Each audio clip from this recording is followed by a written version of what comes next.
Selamat pagi pemirsa, kembali lagi di iNews. Saya akan membawakan berita terkini dan teraktual pada hari ini. Saya Sung Hendro akan menemani Anda selama beberapa menit ke depan. Dari banyaknya kafe di Semarang, salah satu kafe yang tak kalah menarik adalah The Boston Coffee Bar. Letaknya sangat strategis dan memiliki fasilitas yang lengkap serta hidangan yang beragam menjadi daya tarik tersendiri bagi The Boston. Berikut liputan selengkapnya. Siapa yang tak tahu tentang The Boston Coffee Bar? Kafe ini terletak di Jalan Raya Bandaran Gunung Pati, Kota Semarang. Tempatnya luas dan nyaman, ada ruangan indoor bagi pemirsa yang menyukai ruangan ber-AC, serta ruangan outdoor yang dapat digunakan untuk merokok. The Boston juga dilengkapi dengan area parkir yang luas dan toilet yang bersih, fasilitas wifi dan stop kontak pun tersedia bagi para pengunjung yang ingin mengerjakan tugasnya dan ingin menongkrong.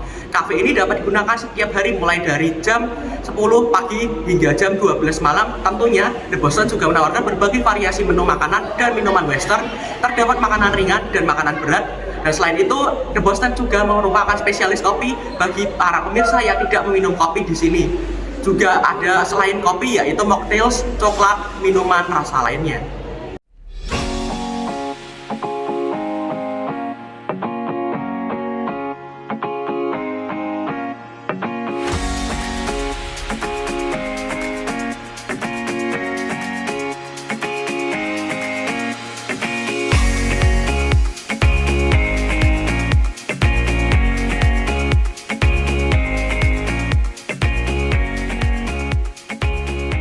Oke teman-teman, jadi di depan saya ini udah ada menu dari Boston Cafe ya. Jadi yang saya pesan ini adalah nasi goreng, dan kondimen-kondimen yang ada di nasi goreng ini sangat proper ya. Dari platingnya juga udah sangat proper. Di sini ada selada, tomat cherry, emping, terus juga ada telur mata sapinya dan juga diberi bawang goreng. Oke, langsung saja kita coba rasanya.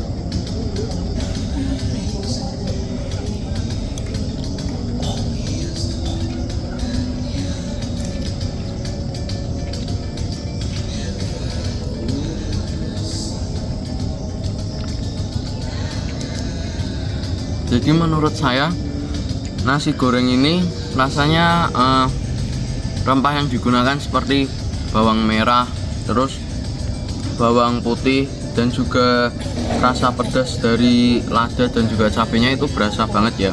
Terus juga nggak keasinan juga. Jadi ini cocok banget. Kalau kalian nggak suka pedas pun, saya rasa ini tetap bisa kalian nikmati. Jadi pilihan nasi goreng ini bisa kalian jadikan pilihan utama, ataupun kalian mau mencoba menu-menu lain yang ada di Boston, itu tidak apa-apa, itu terserah kalian. Karena kita kembali ke apa? Ke selera. Oke, terima kasih. Saya akan melanjutkan makan dan kita akan mendengarkan review setelah saya menghabiskan makanan ini. Oke, dadah. Oke teman-teman, jadi saya sudah menghabiskan nasi gorengnya ya. Dan terbukti bahwa rasa nasi gorengnya itu benar-benar enak dan bisa mengisi kelaparan di perut saya. Oke, karena kalau makanan doang itu nanti tenggorokan seret. Nah, kurang minumannya. Di sini saya akan mereview minumannya, yaitu es teh tawar. Ya, kenapa es teh tawar? Karena saya pecinta teh ya teman-teman. Oke, kita coba saja.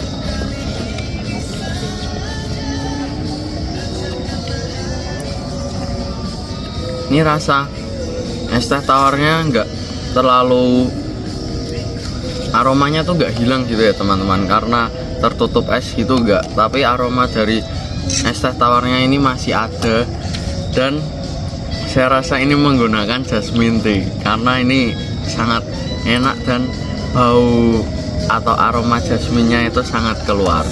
Oke, sekian aja review saya di Boston Cafe and Bar ini. Oke teman-teman, kita sekarang sudah bersama dengan owner dari Boston Cafe ini ya, yaitu Pak Doni. Oke Pak, ini aku mau interview beberapa pertanyaan sama Pak Doni. Boleh, silakan Tony. Oke, jadi hal yang paling basic dulu lah Pak. Ini kafe ini didirikan kapan Pak? Kafe ini, Boston Coffee ini didirikan pada tanggal opennya tanggal 11 September di tahun 2022. Berarti baru berjalan 1 tahun. 1 tahun, ya sudah 1 tahun lebih. Terus kecuali kalau perhitungannya dari peletakan produk pertama pembangunan ya itu dari tahun 2021. 21 Maret itu udah mulai proses pembangunan sampai di bulan September. Bulan September baru kita opening sampai hari ini. Dan seterusnya semoga dan seterusnya. Oke. Terus ya Pak Doni kan seniman nih Pak. Kata siapa? Kataku. Nah, konsep kafenya Pak Doni ini apa Pak? Konsep coffee shopnya Pak Doni yang bahas tentang kopi ini adalah Pak Doni kan suka dengan arsitektur lama atau tua, vintage, retro. Nah Pak Doni senang banget sama bentuk bangunan Eropa. Salah satunya bentuk ini yang Pak Doni ambil dari ruko tua di Amerika, ruko tua di Eropa lah. Salah satunya inspirasinya di situ. Nah, konsepnya itu memang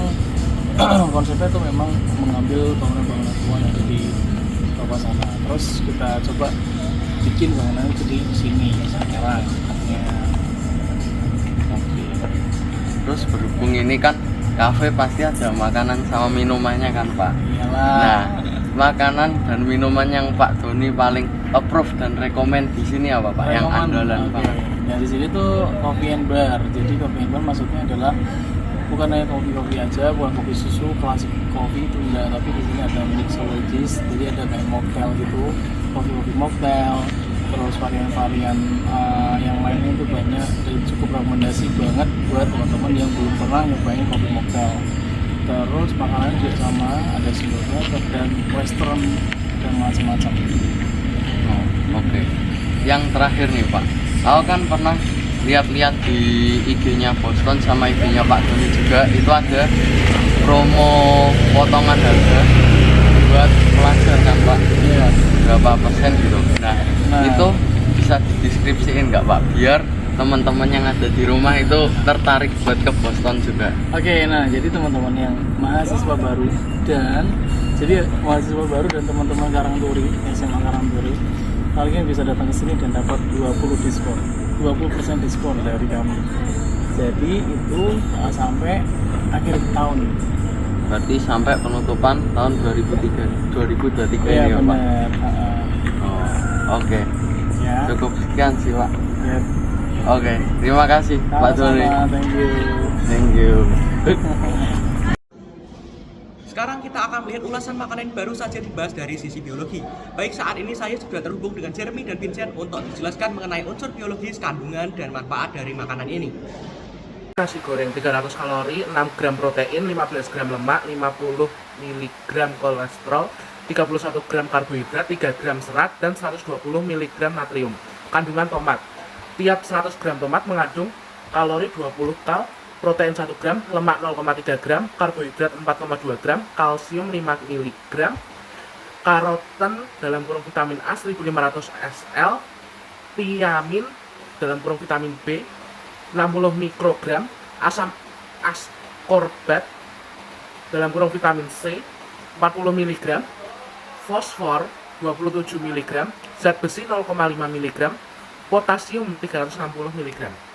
Kandungan selada, antioksidan antosianin, beta karoten, dan vitamin C yang cukup tinggi. Selada mampu melindungi tubuh dari radikal bebas.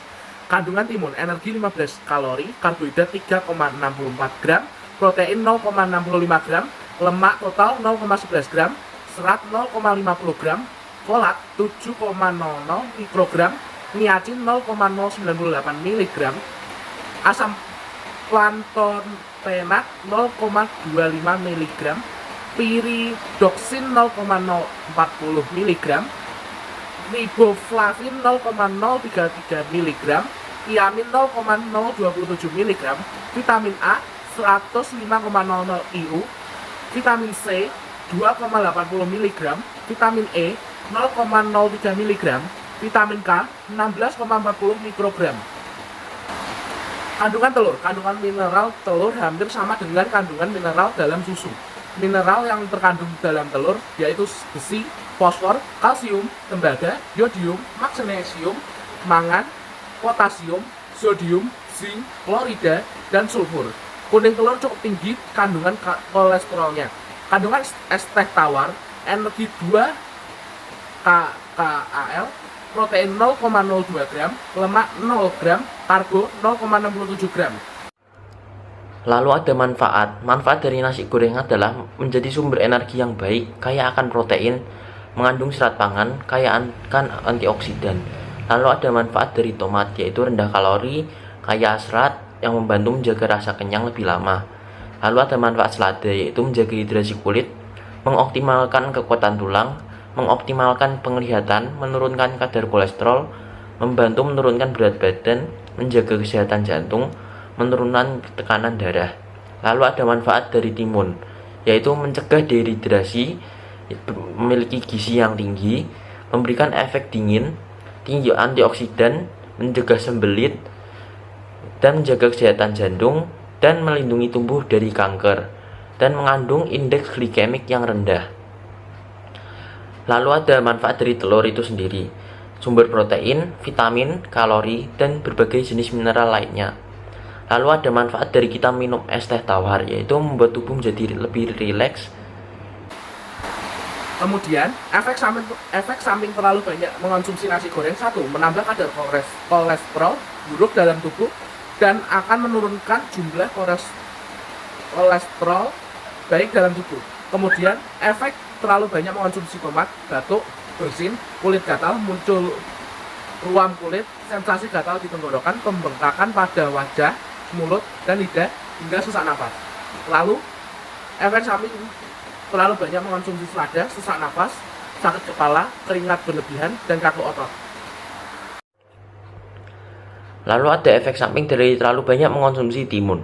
Kuercetin akan menyebabkan tubuh kehilangan cairan, sehingga keseimbangan elektrolit tak terjaga. Lalu ada efek samping dari terlalu banyak mengonsumsi telur. Berisiko menyebabkan penyakit jantung pada orang dewasa, bahkan bisa menyebabkan kematian. Lalu ada efek samping dari terlalu banyak mengonsumsi es teh tawar. Jika kamu mengonsumsi terlalu berlebihan, maka kafein akan memicu efek samping pada sistem kardiovaskular. Setelah mendengar tentang kandungan dan manfaat dalam nasi goreng, kita akan membahas lebih dalam mengenai bahan baku membuat nasi goreng, yaitu padi. Di sini saya sudah terhubung dengan Antoni dan Vincent yang akan menjelaskan tentang unsur geografis tempat padi hidup. Baik pemirsa, kembali lagi bersama saya Antoni Krisnadi, dan pada kali ini saya akan kembali menjelaskan tentang unsur geografis yang mendukung tumbuhnya padi. Yang pertama adalah curah hujan.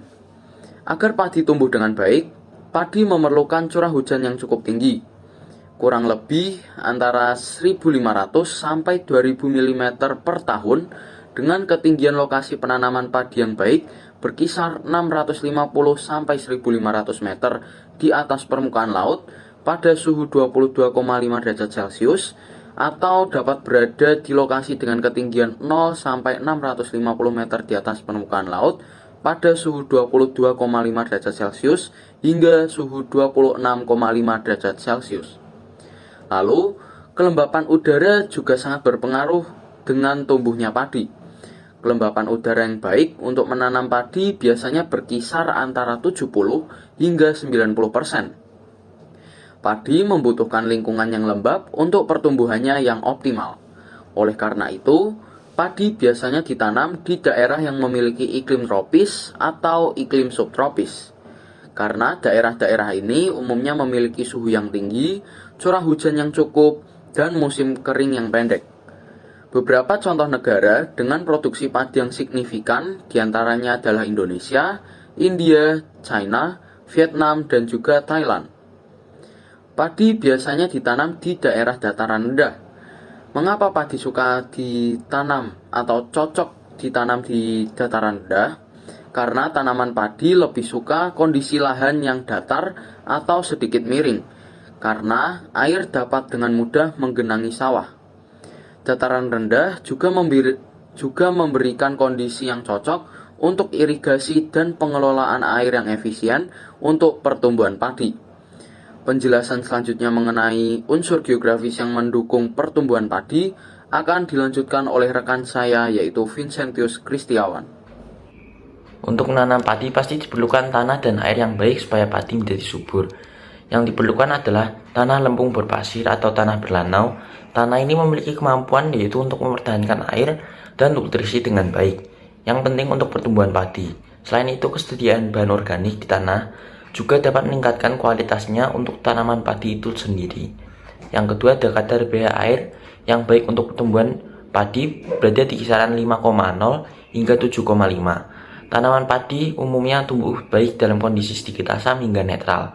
Kandungan garam dalam air sebaiknya rendah, karena konsentrasi garam yang terlalu tinggi dapat merusak tanaman padi.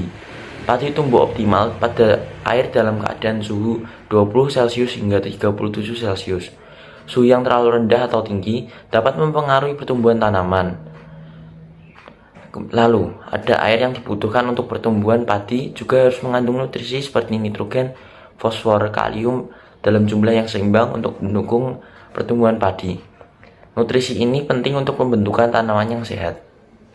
Baik pemirsa, di sini saya akan memberikan informasi tambahan terkait dengan unsur geografis yang telah saya sebutkan tadi. Baik, saya akan mulai dari suhu. Suhu yang tidak sesuai dapat berdampak negatif pada pertumbuhan padi. Suhu yang terlalu rendah ataupun suhu yang terlalu tinggi dapat menghambat proses fotosintesis, pertumbuhan akar, dan pembentukan malai bunga yang semuanya dapat mengurangi hasil panen dan kualitas gabah. Yang kedua, saya akan membahas mengenai kelembapan udara. Apabila kelembapan udara tidak sesuai, maka dapat mempengaruhi pertumbuhan dan produksi padi. Kelembapan yang terlalu rendah dapat mengakibatkan kekeringan pada tanaman, menghambat pertumbuhan akar, dan mengurangi hasil panen. Di sisi lain, apabila kelembapan terlalu tinggi, dapat menyebabkan masalah penyakit tanaman dan menghambat perkembangan bulir padi. Lalu yang ketiga, saya akan membahas mengenai iklim. Jika tanaman padi ditanam di iklim yang tidak memenuhi persyaratan, seperti contohnya tadi yang sudah saya sebutkan yaitu iklim tropis dan subtropis, maka dapat terjadi berbagai dampak negatif seperti rendahnya hasil panen, pertumbuhan yang menjadi terhambat, dan peningkatan resiko penyakit atau serangan hama. Lalu solusi dari adanya dampak negatif ini adalah dengan cara memilih varietas padi yang sesuai dengan iklim setempat sehingga dapat mengatasi beberapa tantangan yang telah saya sebutkan tadi. Yang terakhir dari saya adalah tentang dataran.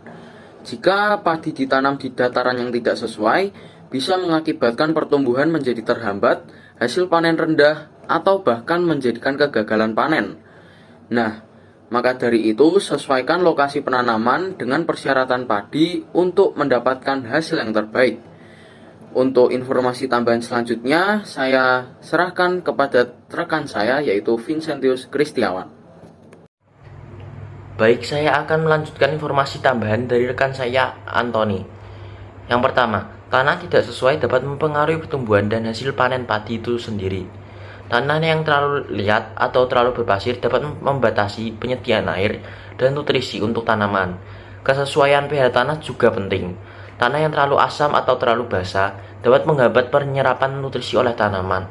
Oleh karena itu, tanah yang tidak sesuai dapat menyebabkan pertumbuhan tanaman yang tidak optimal, rendahnya hasil panen, dan resiko penyakit atau hama yang meningkat. Yang kedua, pH air irigasi yang tidak sesuai juga dapat mempengaruhi pertumbuhan padi.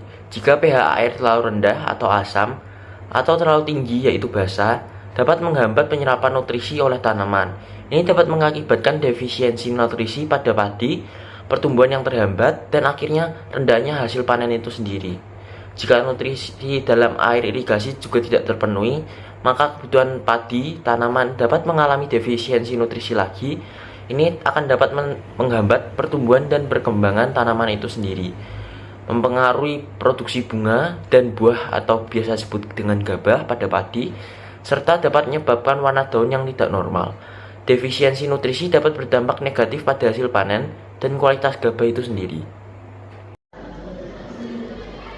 Berita selanjutnya datang dari adegan pembunuhan yang ditemukan di SMA Karangturi. Terdapat 2 orang yang melakukan pembunuhan berencana kepada 1 orang siswa yang telah mereka tandai selama 2 minggu terakhir. Pembunuhan dilakukan secara diam-diam di saat korban sedang berjalan sendirian dan langsung dibunuh di tempat. Pembunuhan semacam ini dapat dikenakan pasal 340 KUHP yang berbunyi, barang siapa dengan sengaja dengan merencanakan terlebih dahulu merampas nyawa orang lain, diancam karena pembunuhan dengan rencana, dengan pidana mati atau pidana penjara seumur hidup atau selama waktu tertentu paling lama 20 tahun.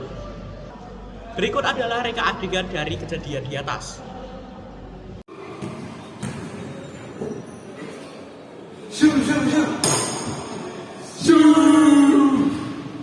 Baik pemirsa, kembali lagi bersama saya Antoni Krisnadi.